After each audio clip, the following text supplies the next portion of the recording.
Tu te demandes certainement ce que tu es en train d'écouter. Tu apprends ou as appris le français.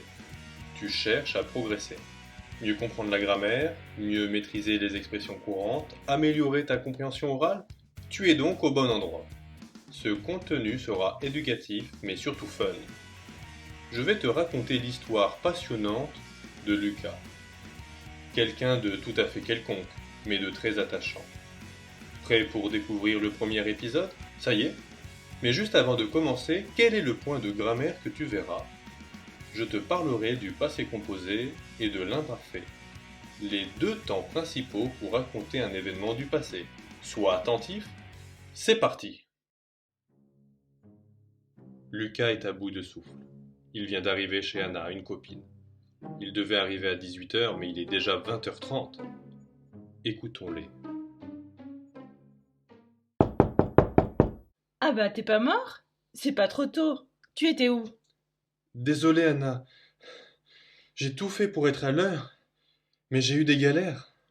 Mais pourquoi tu as le coude en sang? Qu'est-ce qui s'est passé? Je vais te raconter. Je me suis levé ce matin à 7h et tout avait bien commencé. J'ai pris mon café, j'ai mangé mon croissant et j'avais hâte d'être ce soir pour te voir. Et puis vers 8h, j'ai reçu un appel pour du travail. Du travail? Mais c'est génial! Attends, laisse-moi finir. J'ai répondu et une voix masculine m'a demandé de venir pour 9h dans leur bureau à l'autre bout de la ville. Je devais apporter ma carte d'identité, ma carte vitale et un RIB pour effectuer le contrat. J'étais fou de joie. Ça faisait quand même 6 mois que je cherchais du boulot. Mais c'est là que mes problèmes ont commencé.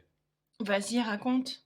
Je me suis préparé vite fait et au moment de sortir, impossible de trouver mes clés. J'étais enfermé chez moi. Alors, ni une ni deux, j'ai voulu sortir par la fenêtre pour ne pas rater cet entretien. Mais tu habites au deuxième étage! Oui, c'est ce dont je me suis rendu compte quand j'ai ouvert la fenêtre. Mais tu sais, il y a un poteau électrique juste en face de ma fenêtre, alors je l'ai attrapé, je suis descendu par là. T'es un peu barjot, non? Oui, je sais. Donc, me voilà en bas de l'immeuble. Je cherche dans ma poche mon téléphone, mais je l'avais oublié dans mon appart. Ah non, sérieux. Oui. Mais j'étais déjà un peu en retard, donc j'ai couru pour prendre le métro. Le métro se passe plutôt bien. J'arrive à mon rendez-vous et là, le vrai problème commence. Tu t'es trompé d'agence. Non, attends, c'était une arnaque. Mais pourquoi tu dis que c'était une arnaque? Alors, écoute bien. La boîte n'a jamais fait d'annonce d'emploi. Mais comment ils ont eu ton numéro? Et pourquoi te faire venir? Quel intérêt? En fait, ils l'ont trouvé sur un des différents sites de recherche d'emploi auxquels j'ai postulé. L'entretien se déroule bien. Et au moment où il prend mes documents, la porte derrière moi se fait exploser. C'était la police. Bon, il est temps de faire une pause sur cette histoire. Alors, petit rappel sur le passé composé et sur l'imparfait. Déjà, rappelons qu'en français, quand les temps sont au passé, on parle d'événements finis. Regarde ces exemples. Lucas a dit ces différentes phrases.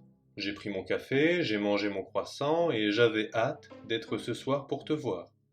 On note deux verbes au passé composé et un à l'imparfait. Il a pris son café, c'est une action. Il a mangé son croissant, c'est aussi une action. Mais il avait hâte de voir Anna. Là, c'est plutôt une description. En général, quand on parle d'une émotion dans le passé, on utilise l'imparfait. Je dis bien en général. Donc, dans ces cas-là, on peut retenir cette règle.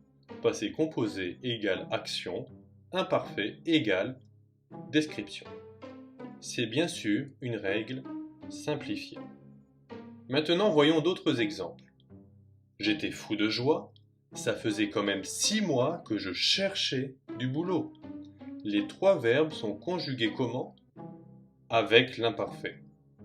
Lucas décrit une émotion, puis décrit une situation qui a duré longtemps dans le passé. Encore d'autres exemples.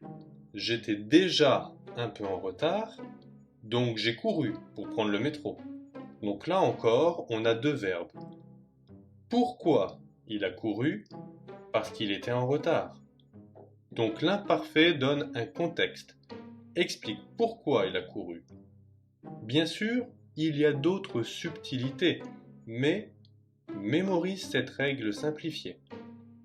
Le passé composé est utilisé pour parler d'actions précises et l'imparfait pour la description. Dans l'avenir, il y aura d'autres épisodes pour parler d'autres aspects.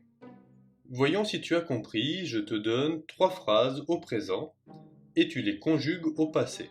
C'est bon? Tu es prêt? Première phrase. Aujourd'hui, il fait beau, je me promène.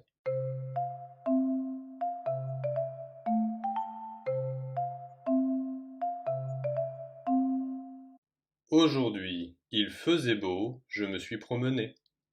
Deuxième phrase.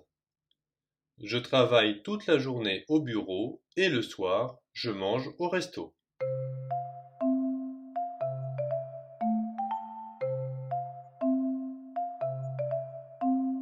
J'ai travaillé toute la journée au bureau et le soir, j'ai mangé au resto. Et oui, il y avait un petit piège. Ce n'est pas parce qu'une action est longue que ce n'est plus une action. Dans cette phrase, le premier verbe ne donne pas de contexte au deuxième verbe. Dernière phrase. Je marche dans la rue et je tombe.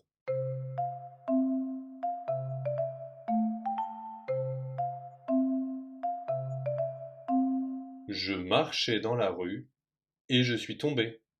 Voilà pour les exemples. À la fin de l'épisode, on se retrouve. J'ai quelque chose à te dire. Alors, que s'est-il passé avec la police?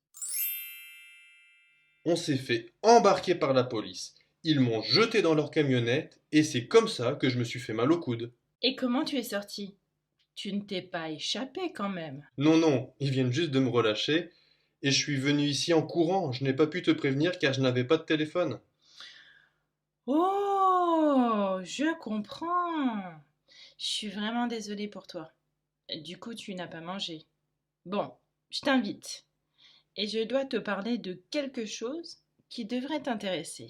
Oui, et je me demande où je vais dormir ce soir. Je n'ai pas mes clés et il faut qu'un serrurier vienne me changer la serrure.